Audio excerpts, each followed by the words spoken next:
Coming up on Mountain News at 5:30, several crashes and collisions are being blamed on the snowy weather. We'll hear from KSB about what you need to do to keep those from happening.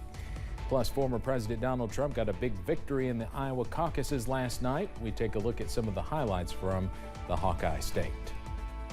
Plus, we stay dangerously cold through Wednesday with another snow chance as early as Thursday. Those details coming up as Mountain News at 5:30 starts now.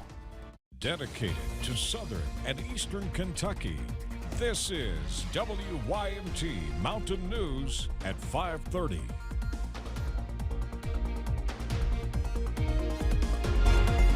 Good evening, I'm Steve Hensley. The snow has stopped, but the frigid temperatures are sticking around, and we are also looking ahead to the next chance for snow. First Alert meteorologist Cameron Aaron is keeping us updated. Cameron? Yes, Steve, we stay busy for much of this week. We stay very cold tonight, also on Wednesday. More sunshine on the way tomorrow, and then another snow chance as we go as early as Thursday and Friday. Right now, though, we are dry. Here's a live look from Pine Mountain. You can see that current temperature down to 9 degrees, so we are very cold over in southeast Kentucky, down to 16 for Jackson, 19 for Manchester, and 14 over in Somerset. So once again, we are well below freezing on this Tuesday evening, and those wind chills down to 0 for Wise, down to 4 degrees in London, feels like 1 degree over in Somerset, and we get even worse as we go later on into tonight, and that is why we have a wind chill advisory in place through early on Wednesday. We could see low temperatures to near 0 or below 0 in some areas, and those wind chill values possibly as low as 15 below 0 as you wake up on Wednesday. So be sure to bundle up and also protect those pipes and your pets as we see dangerously cold weather for the next 24 hours or so. And then the attention turns to another weather system by Thursday and Friday, and possibly some more accumulating snowfall to close out the work week, and another blast of Arctic air by this weekend. Those details and more coming up in just a few minutes. Steve? All right, Cameron, thank you. With many roads across the Commonwealth still covered with snow and ice, crashes have become a lot more common, of course. Kentucky State Police have responded to a number of those in Harlan County alone this week. That's where WYMT's Jack Demler joins us now live to talk about today's road conditions. Jack. Thanks, Steve. And as you mentioned, between yesterday and today, troopers with the Kentucky State Police Department have responded to a number of phone calls related to collisions and stranded drivers. I spoke to Trooper Shane Jacobs, who said they are working diligently to take care of those concerns. And I also spoke with him about the importance of leaving the roadways open. Between snowy conditions and icy roads, the number of crashes in the Commonwealth is increasing. So we've had a high volume of calls being called into post with stranded motorists, along with some minor vehicle collisions that's occurring on the roadway. County road crews, we've had 5 different drivers off the road, a total of 6 different times. So having to go out, pull those out of the ditch, it's not as bad as it sometimes is in some of these events, but it's still dangerous. With many roads still covered with ice, the message remains the same for Kentucky State Police Trooper Shane Jacobs: stay off the roads. And less vehicles are out here on the roadways. It allows the county and state employees to get out here and work to plow these roads, to keep them clean, for first responders to maintain these roads. We're driving up and down all major roadways through our area to make sure we're checking on individuals who may be stranded. And we want to make sure that we're trying to take care of everyone and keep the roadways open. For people that do have to be on the roads, Jacob says there are a couple of things that people should do beforehand. If you do have to be on the roadway, we want to make sure that your windshields, your windows are clear of vision. You want to make sure that your headlights are on so you're visible. You want to make sure that you have a full tank of gas. Before you leave home, make sure your cell phone is fully charged in case you do get stranded. You can make a phone call. You want to make sure that you just leave yourself plenty of time to get where you're going, and leave yourself plenty of space between you and the vehicle in front of you while you're having to drive on the roadways. Jacob says while they are answering every phone call they received, their main priority is focusing on making sure these roadways stay clear. That's all I have for you tonight, Steve. I will send it back to you in the studio from Harlan County. Jack Demler, WYMT Mountain News. Jack, real quick, I know here in Hazard, the main roads at least have improved tremendously this afternoon. Is that the case down there as well? Yes, the roads have improved from yesterday, but they are still getting iced over with temperatures dropping close to zero with wind chills sub-zero. There still is concern that these are still icy roads and that you should still remain cautious if you do have to be on them. Yeah, definitely the temperature not our friend tonight. Jack, thank you very much.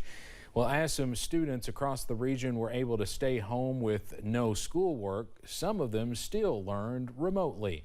WYMT's RJ Johnson is live in Hazard and tells us how school officials were able to prepare. RJ.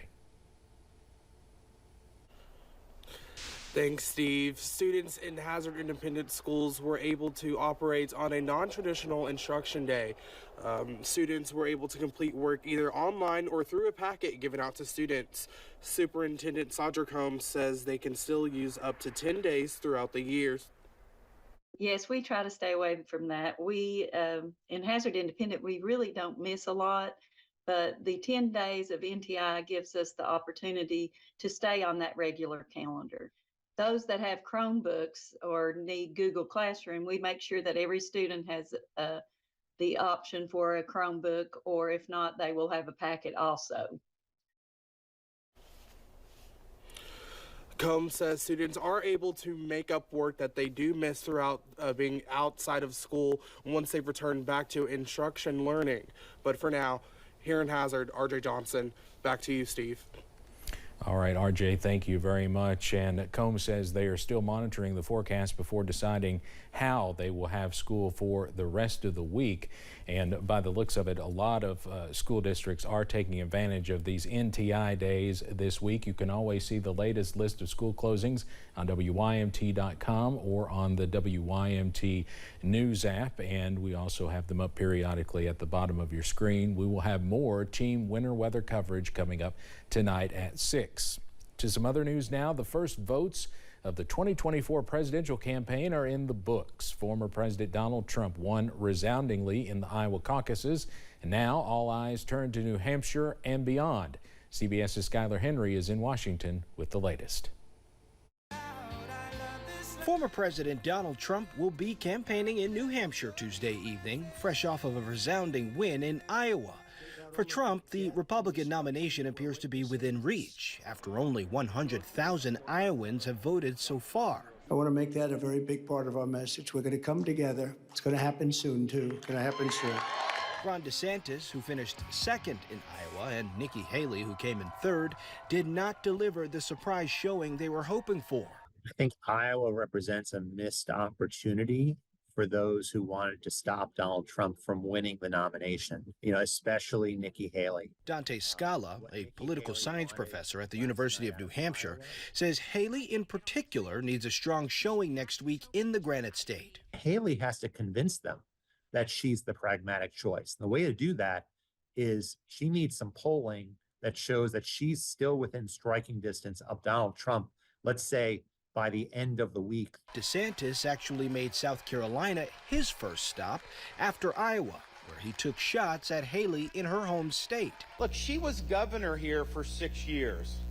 Can you name major achievements under her tenure? Scala says as important as New Hampshire is, South Carolina may be an even bigger stage for the GOP race. Do you see them sticking around after South Carolina, or do you think they'll pull out? One way or another, South Carolina is the end of the line for Ron DeSantis, Nikki Haley, or quite possibly both. Former Arkansas Governor Asa Hutchinson and entrepreneur Vivek Ramaswamy both suspended their campaigns following the Iowa caucuses. Skylar Henry, CBS News, Washington. Nikki Haley has announced she would not be participating in Thursday's New Hampshire debate unless former President Trump also took the debate stage, something he has yet to do in the primary season. Well, one day after securing the most lopsided Iowa Republican caucus victory of all time, Donald Trump was back in a New York courthouse. After winning one civil defamation case against Trump, E. Jean Carroll is seeking $10 million in damages in a second one. The current case revolves around comments the former president made in 2019 when Trump responded to claims by saying Carroll was lying, that he knew nothing about her, and that Carroll was not his type. The suspected Gilgo Beach serial killer was back in a Long Island, New York courtroom today where he was charged with the murder of a fourth woman. Rex Heuermann was formally indicted for the murder of 25-year-old Maureen Brainerd Barnes following a DNA analysis. Her remains were found in 2010 along a stretch of highway not far from the bodies of 3 other women he has already been charged with killing. While the loss of my mom has been extremely painful for me, the indictment by the grand jury has brought hope for justice for my mom and my family. The indictment says hair in a buckle from a belt used to bind Brainerd Barnes is linked to Heuermann through DNA obtained from an energy drink from Heuermann's daughter riding a commuter train. Prosecutors also say burner phone evidence ties him to the murders. Heuermann pleaded not guilty to all the charges, including in this latest indictment. Convicted murderer Alex Murdaugh was back in court today in South Carolina for a status conference hearing concerning a request for a new trial. Murdaugh's defense team filed a motion for a new trial last October, claiming that an official tampered with the jury in part to boost sales of a memoir she would publish a few months later. A judge in South Carolina is hearing arguments concerning Murdaugh's motion in order to rule on admissibility issues. A federal judge has blocked JetBlue's multi-billion-dollar purchase of Spirit Airlines. The judge outlined numerous concerns in his ruling, including increased fares for Spirit's customers who often rely on the airline's cheap prices. The Justice Department sued to halt the proposed deal last spring, arguing at the time the merger would result in fewer choices for travelers as well as higher fares. Coming up on Mountain News at 5:30, adopting a dog is wonderful, but are you prepared for the associated costs? We'll tell you about the costs of a new pet. Plus, this wintry forecast sticks around through the weekend. Those details after this break.